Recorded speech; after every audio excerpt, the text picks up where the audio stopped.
An elderly black grandmother spent her entire pension keeping a chronically ill foster boy alive for 5 years. No help, no system, just her. Then one morning, a 5-car motorcade with a police escort blocked her narrow street, and a grim man in a dark suit walked straight toward the child. She pulled the boy close, certain they'd come to take him away. But the truth about who that man was and why he was there would shatter her completely. Her name was Irene Davis, 71 years old. 5 years earlier, she made a promise that cost her retirement, her health, and every dollar she had. She kept a boy alive while living in a system that forgot them both. And now she was certain the motorcade meant one thing: they were finally coming to rip him from her arms. She was right about them coming for the child. She was wrong about why. 5 years earlier, Irene Davis was not a mother. She was a retired nurse living on a pension that barely covered her own medications. She had raised her children, buried one, and expected the rest of her days to be quiet. Then came the knock on her apartment door at 2 in the morning. It was her neighbor, a young single mother named Keisha, who collapsed into Irene's arms soaked in sweat, gasping that something was wrong with Marcus. Marcus was 2 years old.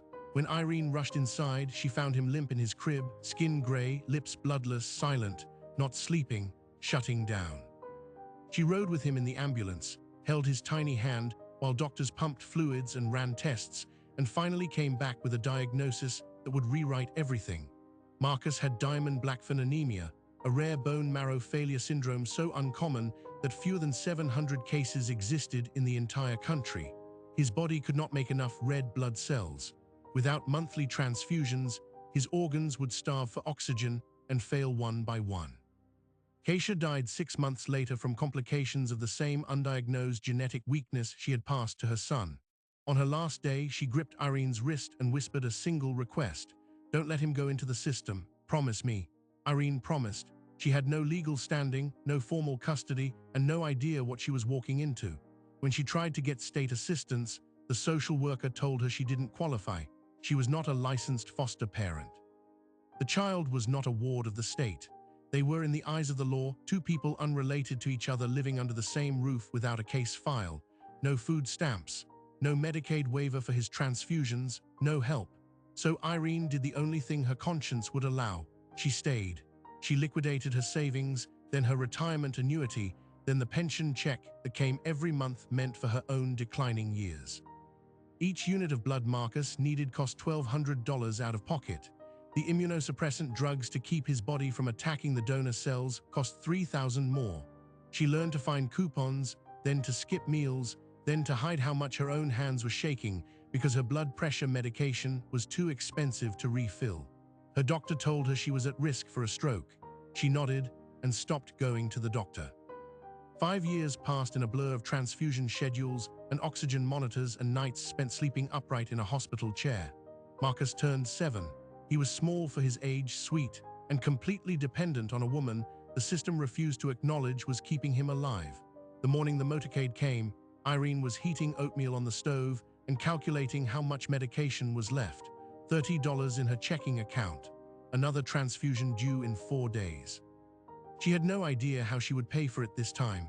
She heard the engines first, a low rumble that didn't belong on their quiet street. Then she looked out the window and her blood stopped.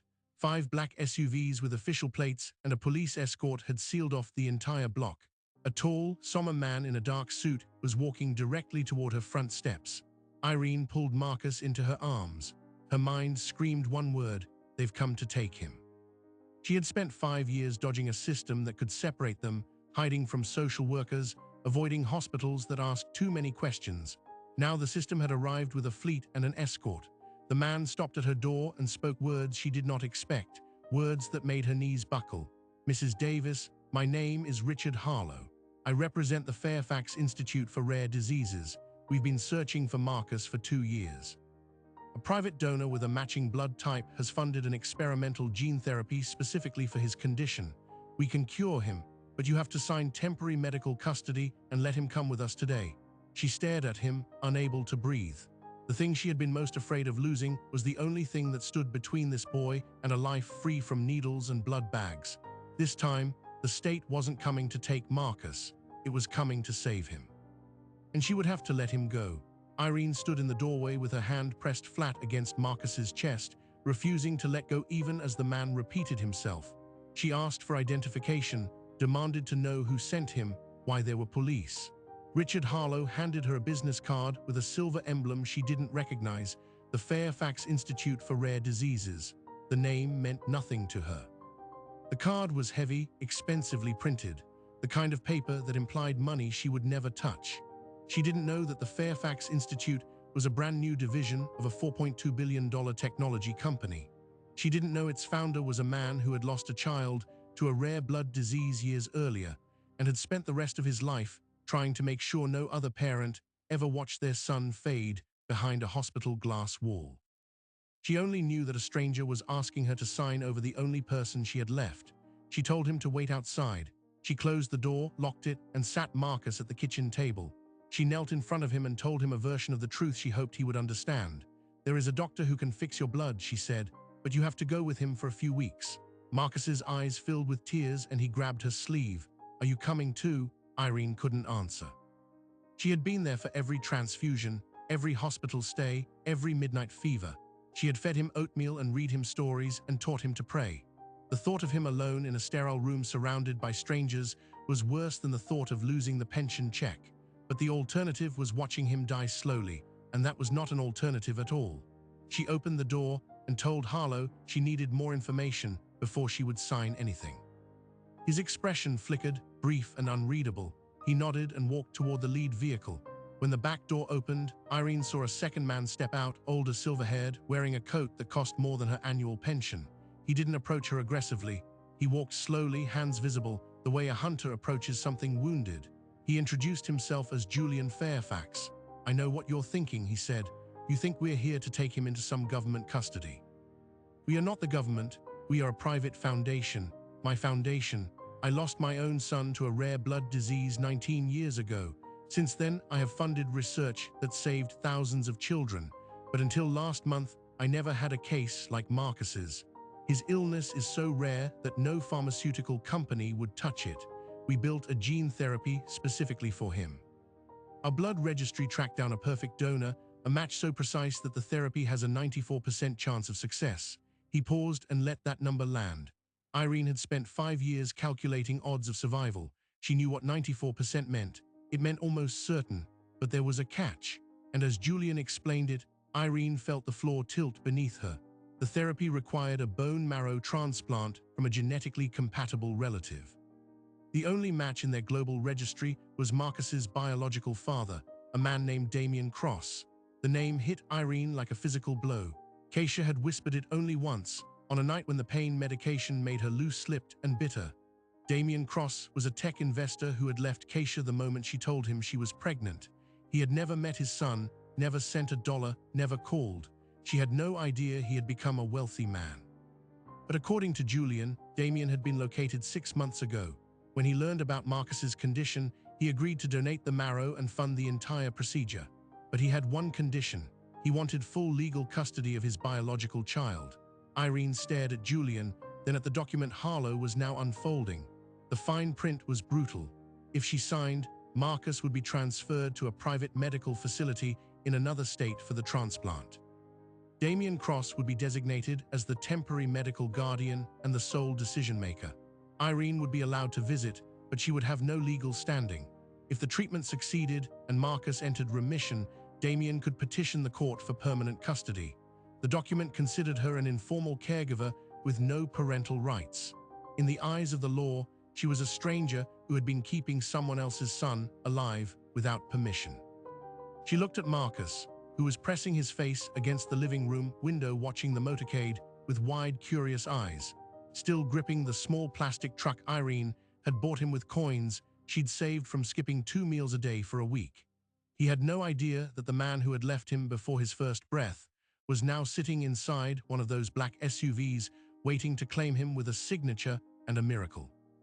Irene thought of Keisha, of the promise she'd made, of the 5 years she'd spent pouring every ounce of herself into a child the system said didn't belong to her.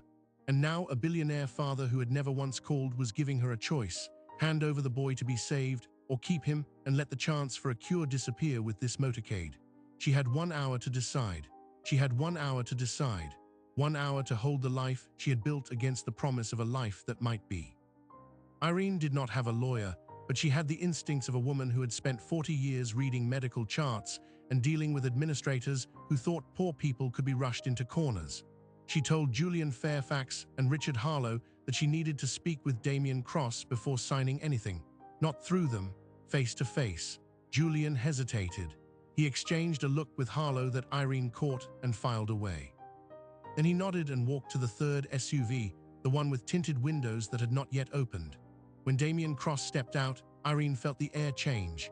He was tall, polished, dressed in a grey suit without a wrinkle. His face was unreadable. He walked like a man who expected rooms to rearrange themselves around him. And he looked at Marcus through the window with an expression Irene could not fully decode. Not love, not guilt, not warmth. Something more like recognition. Like he was looking at an asset he had just confirmed existed. He introduced himself with a handshake that was too firm, then immediately began speaking about logistics, the private jet, the facility in Bethesda, the timeline for the transplant. Irene cut him off. Why now? You knew about him for 7 years and never came. Why are you here now? Damien's jaw tightened. He said all the right things. He had been young. He had made mistakes. When the Fairfax Institute contacted him, he realized this was his chance to make things right. But as he spoke, Irene watched his eyes and something was missing. She had sat with dying patients. She had held mothers while they wept. She knew what real regret looked like, and this was not it. She asked him directly, "Do you want custody of this child because you want to be his father or because you want something else?" Damien smiled, but it didn't reach his eyes. He told her that was an unfair question, that he was offering a cure, that she should be grateful. That word, grateful, landed wrong. Irene had never been grateful to anyone for surviving. She had lived on her own terms, with her own sacrifice. She told Damien she would not sign until she had spoken to an attorney. The temperature on the sidewalk dropped. Harlow stepped forward and reminded her that the window for the transplant was narrow. The donor cells had been prepared. The therapy was timed to Marcus's current blood count. If she delayed, the match would expire and the opportunity would be lost. Damien added that his legal team had already prepared a custody petition that would be filed if she refused. He had money, lawyers, and a biological claim. She had a dead neighbor's promise and 5 years of cancelled pension checks. He could take Marcus anyway. The only question was whether she wanted the boy to be cured while it happened. Irene looked through the window again. Marcus had put down his truck and was watching her with his face pressed against the glass. He looked small and scared, the way he had looked that first night she found him in his crib.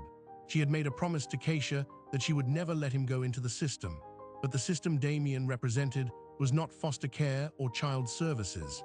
It was a different kind of machine, one with law firms and private jets and the quiet cruelty of men who treated children like contracts. She walked back inside and knelt in front of Marcus. She told him she had to make a very hard decision. He asked if the man outside was his father. Irene had never lied to him. She said yes. He asked if his father was going to take him away. She said she didn't know yet. Then Marcus said something that broke her open. He said, "If I go with him, will you still be my grandma?" Irene pulled him into her chest and held him and didn't cry because she couldn't let him see her break. She made the decision not out of surrender, but out of strategy. She would sign the temporary medical custody, but not the permanent guardianship transfer. She would travel with Marcus to Bethesda. She would stay in the facility. She would document everything. And if Damien Cross turned out to be anything less than a father, she would fight him with every tool she had left. She walked back outside and told Julian Fairfax her terms. She would ride with Marcus in the medical transport. She would be present for every procedure. She would retain visitation rights and a legal observer. And if any of those conditions were violated, she would go to the press with the story of a billionaire father buying a child he had abandoned. Julian agreed. Damien did not object, but his eyes went cold. The motorcade pulled away within the hour. Irene packed one small bag. She held Marcus's hand as they climbed into a black vehicle, and as they drove past the brownstone steps she had swept every morning for 5 years, she felt a part of herself detach and stay behind on that sidewalk. She was now in a world of private hospitals and experimental therapies and men who wrote checks that could erase the sacrifices of people like her with a single signature. The facility in Bethesda was not a hospital. It was a glass cathedral of medical technology, every surface white and clean and silent. Marcus was given a private room with a view of a garden. Irene was assigned a guest suite down the hall. The transplant procedure took 14 hours. When it was over, the doctors told her Marcus's body was accepting the donor cells. The genetic correction was taking hold. For the first time in 7 years, his bone marrow was producing healthy red blood cells on its own. While Marcus recovered, Irene began to dig. She asked the nurses questions. She read the consent forms that Damien had filed with the facility. She found a clause buried on page 17 of the medical guardianship document. If the treatment succeeded, Damien Cross would retain exclusive rights to Marcus's medical data, his genetic profile, and any commercial applications derived from his case. The therapy was not just a cure, it was a product, and Marcus was the clinical trial. Irene confronted Julian Fairfax in his office, demanding to know what they hadn't told her. Julian admitted the truth. Marcus's case was the culmination of a decade of research. The gene therapy that had saved him was patentable. The cells now growing inside Marcus were worth billions on the pharmaceutical market, and Damien Cross was the lead investor in the patent. He hadn't come back to be a father. He had come back to be an owner. Irene stood in that glass office, trembling with a kind of rage she had never felt. The father who had abandoned Marcus, who had never held him as a baby or stayed up through a fever, was about to own the biological material that now kept him alive. And if Irene tried to stop him, she would be breaking a contract she had signed to save the child's life. She was trapped inside a miracle designed by men who had turned her grandson into an asset. And she was the only person standing between them and the final patent filing. Irene walked out of Julian Fairfax's office with her hands shaking, but not from fear, from clarity. She had spent 5 years fighting a system that didn't see her as a guardian. Now she was inside a system that saw Marcus only as a product, and she understood something those men in suits did not. A patent filing required informed consent from the legal guardian. Damien Cross had temporary medical guardianship for the purpose of the transplant only. He did not have the right to license Marcus's genetic material. The document she signed did not include a single clause about commercialization. She had been so terrified of losing Marcus that she had missed the one crack in their armor. They had assumed she wouldn't read the fine print. They assumed wrong. She called the only lawyer she knew, a legal aid attorney who had once helped her apply for disability benefits she never received. His name was Elijah Thompson, and he worked out of a storefront office in South Chicago. She explained the situation in fragments, her voice steady but urgent. A private institute, a billionaire father, a gene therapy, a patent clause, a boy who had been cured but whose body was now worth billions. Elijah listened without interrupting, then said 6 words Irene would never forget. They can't patent a human being, not yet, and they can't patent his cells without a court order or your signature. You're still his grandmother in the eyes of equity law, and equity law still matters. He agreed to fly to Bethesda the next morning, pro bono, because he said some cases were not about money. When Damien Cross learned that Irene had retained counsel, his demeanor shifted. He stopped referring to Marcus as his son and began calling him the subject. His legal team filed an emergency motion to terminate Irene's visitation rights, arguing that she was interfering with ongoing research. They claimed the therapy's success depended on exclusive control of the cellular data. They painted Irene as an obstacle to scientific progress, an elderly woman with no legal standing and no assets, standing in the way of a medical breakthrough that could save thousands. The judge assigned to the case was a federal magistrate named Carla Vasquez, and she had seen enough corporate overreach to smell it from the bench.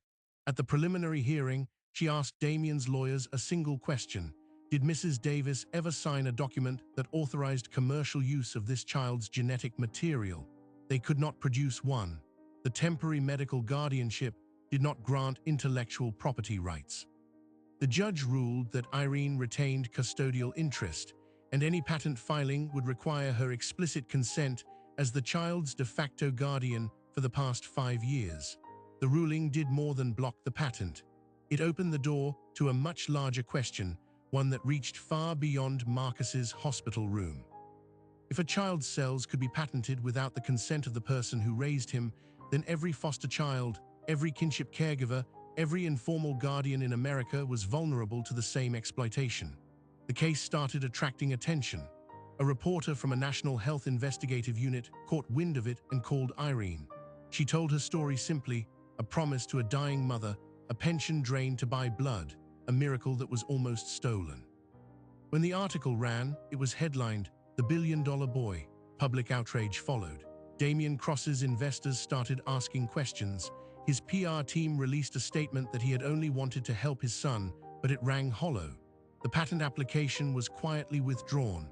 On a Thursday morning, 2 months after the motorcade blocked her street, Irene walked into Marcus's room in the Bethesda facility.